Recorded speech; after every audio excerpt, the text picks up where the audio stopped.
ketemu lagi kita. Kali ini saya akan menjelaskan materi kelas 8 Pitagoras ya. Untuk soal pertama, kita akan mencari nilai dari X dari ketiga segitiga berikut. Untuk segitiga pertama, ya, sebelum mencarinya saya cantumkan dulu rumus Pitagoras. A kuadrat ditambah B kuadrat sama dengan C kuadrat, di mana C kuadrat adalah sisi miring atau sisi yang terpanjang dari ketiga sisi segitiga ini ya. Oke, sekarang kita masukkan. Untuk sisi A saya misalkan yang X kuadrat. Yang sisi B saya misalkan 3 kuadrat. Dan sisi miringnya berarti 6 kuadrat. Berarti untuk mencari X kuadrat, kita kurangkan dari 6 kuadrat dikurang 3 kuadrat. X kuadrat sama dengan 36 dikurang 9 atau sama saja dengan 27. Berarti X adalah akar 27. Sampai di sini sudah benar, tapi kalau kalian ingin menyederhanakan, kita bisa pecah menjadi akar 9 dikalikan dengan 3. Sehingga akar 9 bisa kita keluarkan, yaitu akar 9 akar 3 berarti 3 kali akar 3. Nah, ini selesai. Sederhana ya untuk akar 27. Untuk nilai X ketemu. Untuk segitiga yang kedua, sekarang sisi miringnya yang mana? Sisi miringnya yaitu yang X ya. Berarti kalau gitu kita mencari C kuadrat. Berarti saya balik aja ya. Berarti X kuadrat sama dengan 16 kuadrat ditambah 20 kuadrat. X kuadrat sama dengan 256 ditambah 400. Nah, karena kalau kita jumlahkan angkanya kurang bagus untuk dalam bentuk akar, berarti kita cukup menulisnya dengan akar dari 656. Kalian bisa sederhanakan dengan misalkan 4 dikali berapa yang hasilnya 656, atau misalkan dibagi 16 dikali berapa yang hasilnya 656 seperti tadi ya. Nah, oke. Sekarang nomor 3. Nomor 3 ini beda nih, sisinya dua-duanya mengandung unsur X. Gimana caranya? Tetap fokus ke sisi miring. Sisi miring selalu berhadapan dengan tanda siku-siku atau tanda kotak ini ya. Berarti dia sisi miringnya. Ini saya tandai nomor 3.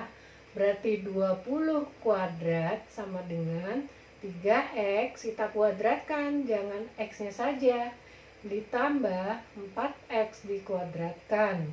Berarti 400 sama dengan 9X kuadrat ditambah 16X kuadrat. Sehingga 400 sama dengan 25X kuadrat. X kuadrat sama dengan 400 dibagi 25, yaitu 16. Nah, kalian tahu akar dari akar 16 adalah 4. Berarti X-nya bernilai 4. Bagaimana kita membuktikan kalau hitungan kita ini benar?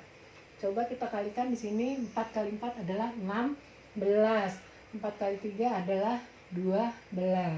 Kalau kita masukkan ke rumus Pitagoras, akhirnya 256 ditambah 144, hasilnya pasti 400. Berarti jawaban kita benar. Soal berikutnya buat nomor 2. Nah, ini ada dua segitiga tapi dempet gini ya, berhimpit. Nah, kalau dalam istilah matematikanya berhimpit, dimana si AC berhimpit dengan ADC. ABC berarti ini milik bersama, si AC milik segitiga ADC, begitu pula AC milik ABC. Data yang sudah ada 12 dan 9, berarti kita harus mencari dari panjang AC terlebih dahulu sebelum kita mencari panjang AD. Nah, gimana caranya? Nah, ini sisi miring. Berarti sisi miring kita tulis dulu hurufnya. AC kuadrat sama dengan AB kuadrat ditambah BC kuadrat. AB berapa? AB 12. BC berapa? 9 kuadrat. 144 ditambah 81. Kalau kalian syukur-syukur hafal Pitagoras, akar dari 225 itu pasti 15 ya. Jadi jangan lupa kalau kalian menghitung dan sampai sini belum selesai, tapi harus dalam bentuk akar ya. Nah, ini baru panjang AC. Gimana cari panjang AD? Nah, ini saya taruh di sini 15 cm.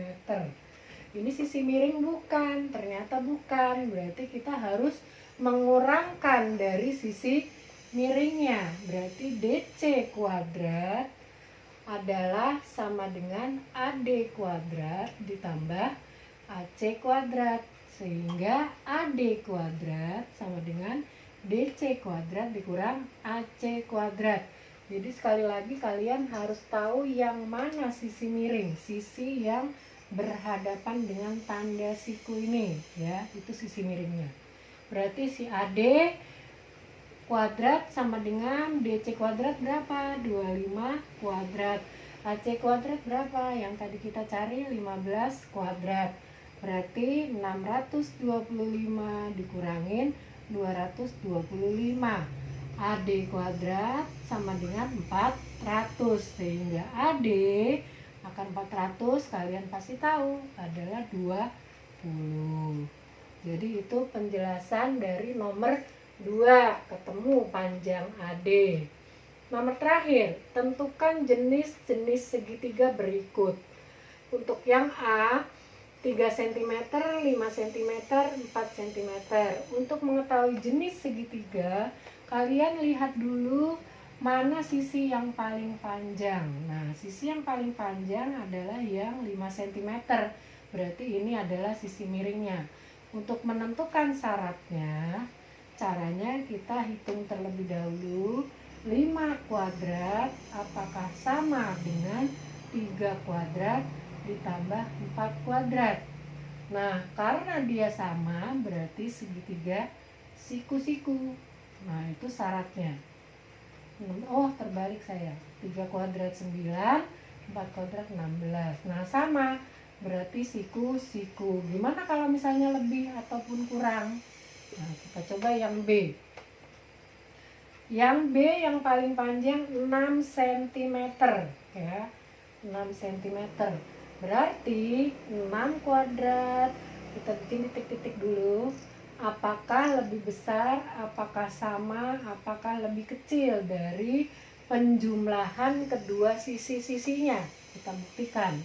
36 apakah lebih besar, apakah lebih kecil atau sama dengan? Ternyata 36 itu lebih kecil dari penjumlahan kedua sisi-sisinya. Maksud saya penjumlahan dari kuadrat kedua sisi-sisinya. 16 kan 41, berarti lebih besar dia. Artinya kalau sisi miringnya lebih kecil dari penjumlahan kuadratnya, berarti disebut dengan segitiga lancip. Ya, kalian harus hafalkan.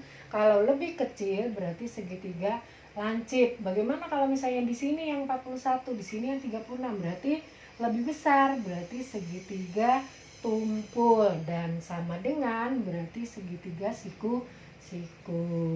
Oke, bagi kalian yang belum mengerti atau ada yang mau tanyakan soal-soal, silakan di kolom komentarnya. Terima kasih.